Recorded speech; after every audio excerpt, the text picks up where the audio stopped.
The film begins by showing a scene of Japan in 1844. During that time, the most powerful leader in Japan was known as the Shogun Tokugawa. Now, a shogun is like a top commander or general in Japan.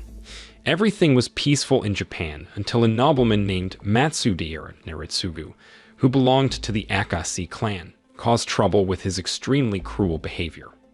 At that time, he started doing terrible things like hurting, mutilating, assaulting, and even killing both important people and regular folks for no clear reason. Even though he was being openly cruel, nobody could say anything against him because the government was protecting him. On top of that, Naritsugu was the younger brother of the shogun, which means he was in line to become the leader someday. Then, one day, a man from the Umiya clan did something very drastic to show his strong disapproval of Naritsugu becoming part of the shogun council. He openly performed seppuku, which was a traditional act of honorable death for samurai. This man's actions were driven by his deep hatred for Naritsugu, because Naritsugu had killed all of his family members. After this brave man's death, the shogun's Minister of Justice, Sir Doi, quickly had a secret meeting with the group of people who were against Naritsugu being on the council. During the meeting, Sir Doi warned them that if Naritsugu were to become part of the shogun's council, it would very likely lead to a war between the shogun and many other important social and political leaders. After some time had passed, the shogun still wanted to promote Naritsugu. Knowing this, Sir Doi decided to seek help from a trusted samurai named Sin Zamonth, who had a hobby of fishing. In secret, Sir Doi met with Sin Zamonth and asked him to take action against Naritsugu. He also brought along his friend Yuki, who had witnessed Naritsugu's cruelty and was a well-known leader in the Owari clan. There, Yuki told Sin Zamonth about a terrible incident that happened a year ago, when Naritsugu had stopped in the town of Sishu during his travels. Back then, Yuki had offered Naritsugu a party, sending his son's daughter-in-law or wife to provide the most delicious food in the city. But instead of accepting the food, Naritsugu had committed a horrifying act by assaulting Yuki's daughter-in-law. Later, when Yuki's son had discovered what happened, he tried to calm his wife down. However, Naritsugu suddenly killed Yuki's son, leaving his wife in such shame that she chose to do the unthinkable. After hearing Yuki's story, Sir Doi showed Sin Zamonth a girl from a farmer's family in Akashi who had suffered terribly at the hands of Naritsugu. At that time, Naritsugu did a really cruel thing someone could ever think of. He had also assaulted her entire family, using her to satisfy his desires before heartlessly throw her away. This horrifying tale filled Samurai Sin Zamonth with a burning desire for revenge against Naritsugu. Meanwhile, one of Naritsugu's loyal followers, Hanbai, learned that his master had mercilessly slaughtered the Umiya clan family. There, Hanbai pleaded with Naritsugu to spare the Umiya family, but his pleas fell on deaf ears, and Naritsugu proceeded with the killings. After witnessing Naritsugu's cruelty, Hanbai received word that Sir Doi was plotting to kill Naritsugu. In response, Hanbai ordered his men to keep a close watch on Sir Doi. The following day, Hanbai received a surprising message from Sir Doi, informing him that he had asking the help of Sin Zamonth. This news left Hanbai in shock, as he had known Sin Zamonth from their time in the same class and was aware of his firm determination. Meanwhile, Sin Zamonth started gathering his best samurai warriors. His first recruit was Hirayama, his top student. Then he reached out to his friend Kuranaga, who was eager to join him. Besides Kuranaga, 6 skilled samurai, who were Kuranaga's best students, joined the team. These samurai were named Mitsuhashi, Hioki, Odake, Ishizuka, Higuchi, and Hori. During their meeting, Sin Zamonth devised a plan to attack Naritsugu while he was traveling from Edo to Akashi. After the meeting, as one of the samurai was heading home, he was suddenly attacked by a group of mysterious men. Fortunately, Hirayama came to the rescue and easily defeated the attackers. These men turned out to be professional soldiers sent by Hanbai to keep an eye on Sin Zamonth's actions. There, Hanbai soon realized that Sin Zamonth's samurai team was no ordinary group. The following day, Sin Zamonth felt that his team was still lacking, so he approached his cousin, Sin Rokuro, who had a fondness for gambling. Initially, Shinrokuro had doubts about joining the mission because he cherished his girlfriend deeply and feared the dangers of the battlefield. But after some thinking, Shinrokuro changed his mind and decided to join Shin Zaemonth. He bid farewell to his girlfriend, realizing he was embarking on a noble mission. The following day, Shin Zaemonth added 2 new members to the team, Ogura and Sahara. However, Sahara asked for some money up front, which he planned to use to create graves for his wife and children. After agreeing to Sahara's request, Shinrokuro approached Shin Zaemonth and asked to join as well. In the end, the group of samurai led by Shin Zaemonth grew to 12 members. Over time, they began practicing their swordsmanship and crafting explosives they would use against Naritsugu's troops. One evening, during a strategy meeting, Hanbei suddenly appeared and warned Shin Zaemonth about the significant risks involved in trying to kill Naritsugu. Despite knowing that Naritsugu's actions were wrong, Hanbei defended him because Naritsugu was the last heir who could continue the shogun's legacy. Shin Zaemonth, however, remained determined to take the risk and let Hanbei go.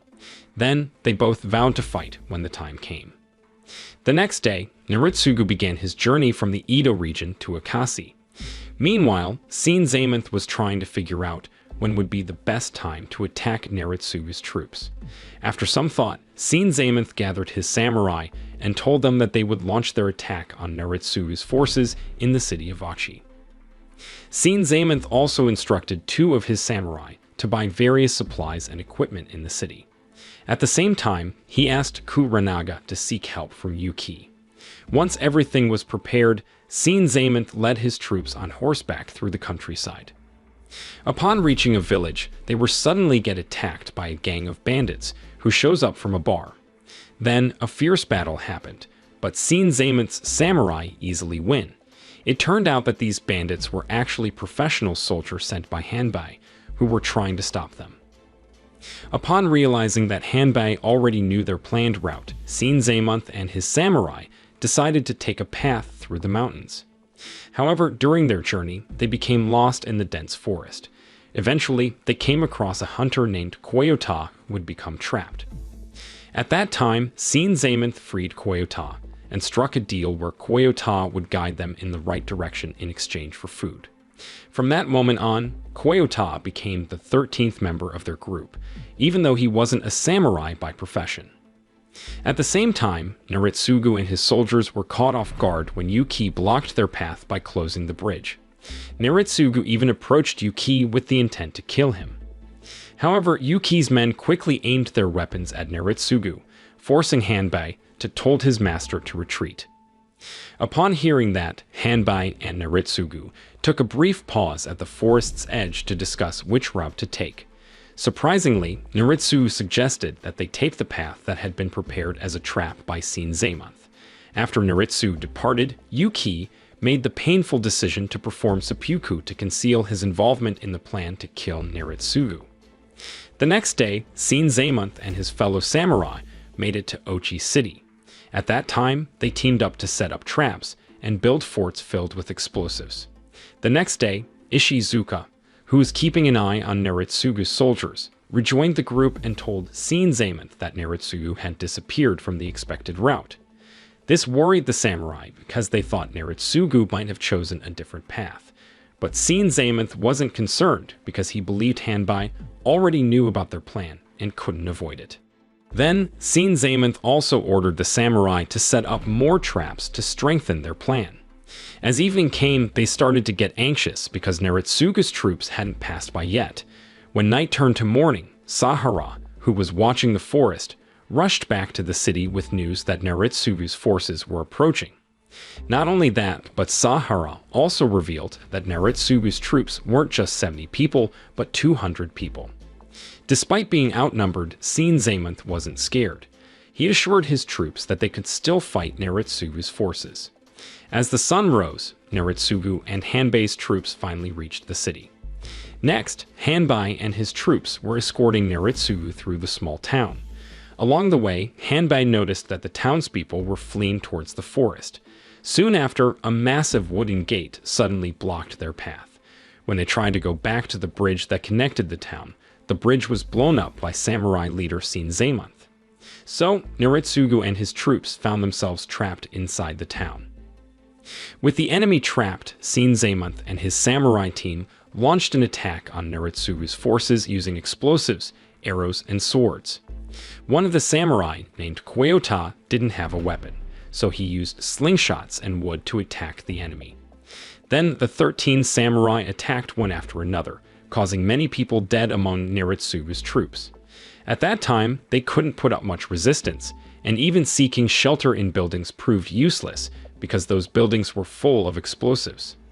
After the first attack, there were only a few enemy troops left, which motivated Zamonth even more to finish them off.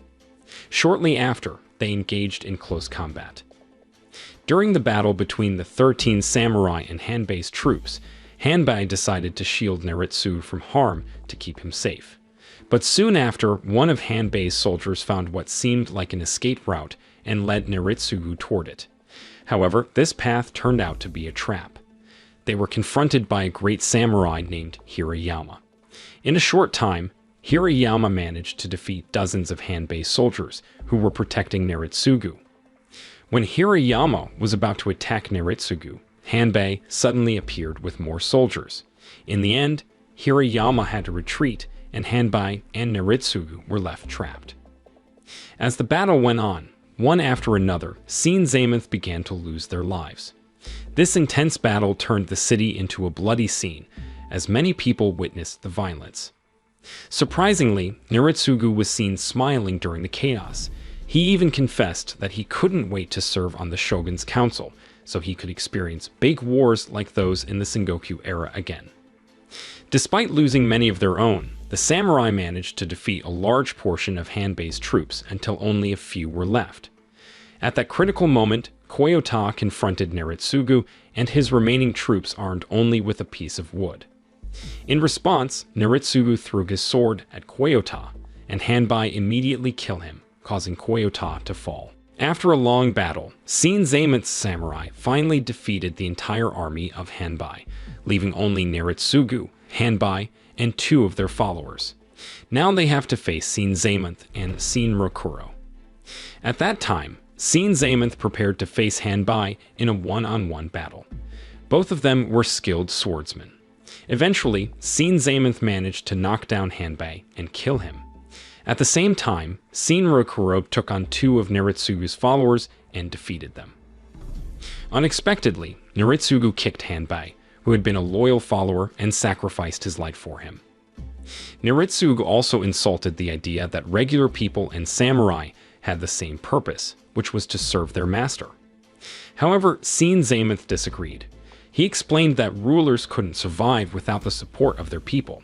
If rulers abused their power, the people would not hesitate to rise up and oppose them. Upon hearing this, Naritsugu got angry and stabbed Zamonth. But Zamonth did the same in return, seeking revenge for the people who had suffered because of Naritsugu. For the first time, Naritsugu felt such pain that he had to crawl on the grass, with no one to assist him. Next, Zamonth approached Naritsugu and swiftly killed him. After that, he lay down with a happy grin on his face, celebrating his winning over the most vicious person in Japan. Zamonth also told a message to Shinrokuro, telling him to follow his heart and do as he pleased. In the end, Zamonth took his final breath.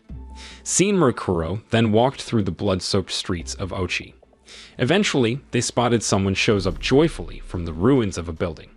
To their surprise, it was Kweota, who miraculously survived despite being seriously injured.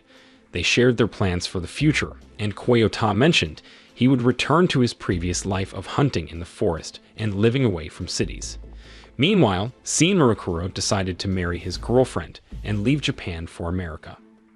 After their victory against the enemy, the 2 friends parted ways to pursue their separate lives.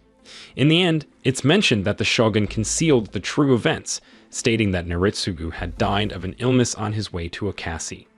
23 years later, the Takugo shogunate was overthrown during the Meiji Restoration. The film ends. The moral lesson from this film is if you're a cruel leader, don't smile during epic battles, cause it's just a bad etiquette and you might end up dead.